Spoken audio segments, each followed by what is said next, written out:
he said, you're gonna get on board, and we're gonna go someplace, and then we're gonna come back, and that's all. And he said, but I want to tell you ahead of time, your brain will no longer be the same. You will lose it. You will, because it won't understand and it won't comprehend what's happening. So use your mind, use your feelings, come from your heart, meditate, go into a focus point, and go to your higher thoughts and feelings, rather than worrying about what was going to happen. These shutters are opening and shutting and creating all this reality you see around you. It doesn't really exist. It's all spirit. It's all energy. But we're creating this. If you want to give us an intro on how you and Otis Carr came together and what your background was at the time, and bring us up to date. And how you worked with Jacques Cousteau, which is really yeah, fabulous. that's a good place to start. Okay, well, I got out of the service in '54, and when I was in the service, I was stationed on Guam, and they had the Korean outbreak, and they shipped us out in the middle of the night to Korea, and we made the Wonchon landing, and went through that situation, which was kind of unpleasant. I got wounded about 4 times, and had frostbite and so forth. And I became very, very discouraged with the military, totally, because of everything. And I was an objector from the start on killing people, so I'd shoot in the air or whatever. They didn't care much for me. But while I was on Guam, the Marines would fight with the Army, and the Army would fight with the Navy at bars. They'd go out and have fist fights. And I preferred to go down to the beach and look around, and I finally got into scuba diving, or skin diving actually, with a snorkel, and found a whole new environment underwater, and I became fascinated with it. And so I kept developing that until the outbreak in Korea. When I got back to the States, I was in heavy weapons. I was in the 3rd Division, 7th Regimental Combat Team, which is nothing more than some machine guns, heavy mortars, and big artillery. And that's, even though I had put in for engineering school continuously in my time in the service, they kept putting me back in the infantry. So when I got out, I didn't have much to go on except my interest in diving. So I started a diving business, a skin diving, scuba diving business in San Francisco, and eventually graduated down to Southern California, where my family, some of my relatives and stuff, in Newport Beach and Costa Mesa, California. And I met my first wife, and we got married, and had a couple of children. And I was diving on my own then. I was doing a lot of diving. I was doing abalone diving and research and development diving and recovery diving.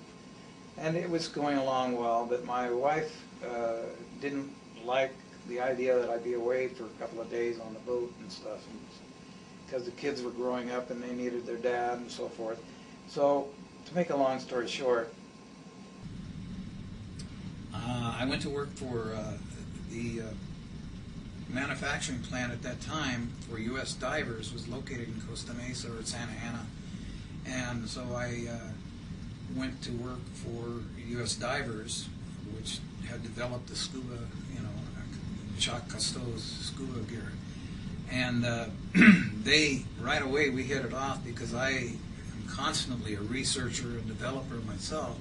So I went into the research and development department, and we take trips out to Catalina, and my job was to test a wraparound mask at the one stage. And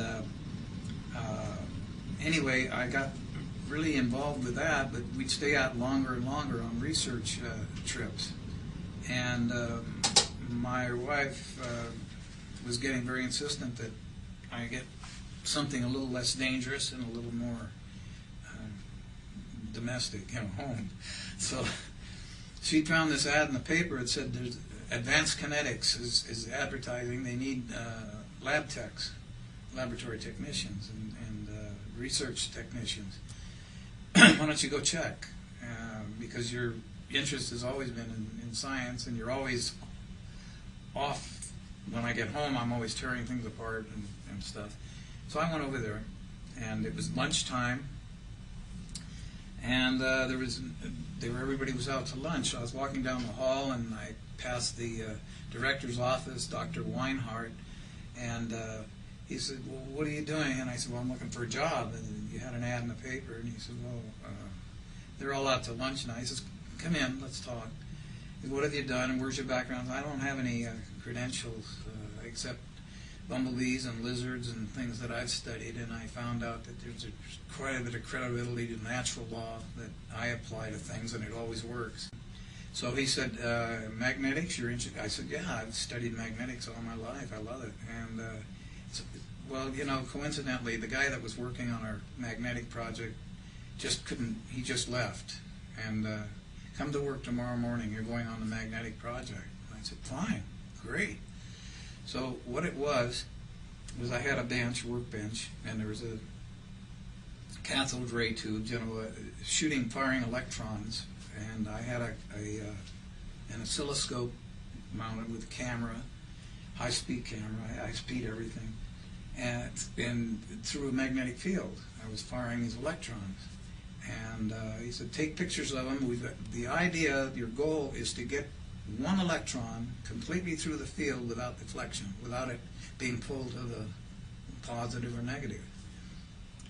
I said, "Fine, you know, no problem. It's an easy job." So I just kept taking pictures, quite extensive and expensive every day. You know, it was about $1,000 worth of work every day that was paid for by the taxpayers for the research.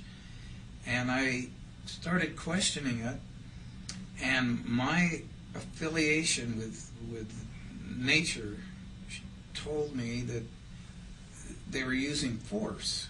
Brute force. Brute force. And it doesn't work with nature. It doesn't work with the laws of nature. So I said, you know, this is never going to work. I can appreciate this guy leaving. He got fed up. And I was getting there fast. So I went home, and I'd gone to garage sales and collected, you know, I had an audio amplifier, I had a frequency generator. I had different things at home that I tore apart a TV and got a cathode ray. I started the experiment on a small scale in my living room floor, and I set it all up and got everything the way I felt it should work. And I, instead of forcing the electrons, I pulsed them. You know, I just gave them a pulse, and that's all I did. And they, on their own, started a circular motion. Attracted in their own pattern and how much they wanted to at a precision Yeah, and moment. they went from negative to positive all the way through to the end of the You're just feeding it back to the source. And it was, I said, my God, that was simple, because the first shot went through, and then I did many, many more, and they all went through without deflection at all. And I said, oh, I'm happy. This is going to give me a raise, maybe. So then the next experiment, on the bench next to me, they were working on levitation. They? Other technicians, other engineers were working. In what department were they Or working in with? advanced kinetics, The laboratory was huge, and we had different, different workbenches, and they were working on lasers to the moon and levitation. So there was different Government interest, of course, involved in some of the projects as well. The government was funding this. This is all government-funded research. Department of the Army. I don't know. Just to get back to your story, though, of so you had developed this pulsing, Right. and in the next, you're saying next The door? next bench over, they were working on levitation, and they had these just coils, iron with a copper wiring, and they had steel balls, and they would put them on top and fire it up, and they would levitate the ball for, I think, 4 to 8 minutes, and it would burn the coil out. And they were called agliotrons, I believe is the correct term for them. And they'd have to go to supply and get